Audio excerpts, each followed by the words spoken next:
28. How is margin of safety calculated?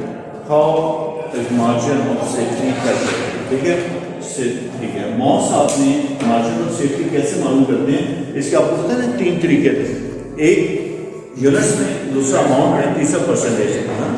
तो बहुत ज़्यादा सिंपल है ना ये, तो कि आपकी जो एस्टिमेटेड या एक्चुअल सेल्स है उसमें से ब्रेक इवन निकाल लें, या बजटेड और ब्रेक इवन का डिफरेंस है ना।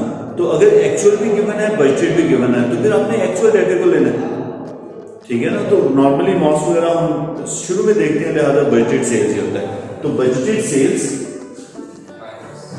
सेल्स डॉलर्स लेने हैं तो डॉलर ले लो, यूनिट्स लेने तो यूनिट ले लो, माइनस ब्रेक इवन पॉइंट। ये भी फिर डॉलर में लेना पड़ेगा ना, क्योंकि ये डॉलर तो ये डॉलर, ये यूनिट है तो ये यूनिट। जी, अब करें जरा find out. A is the right answer.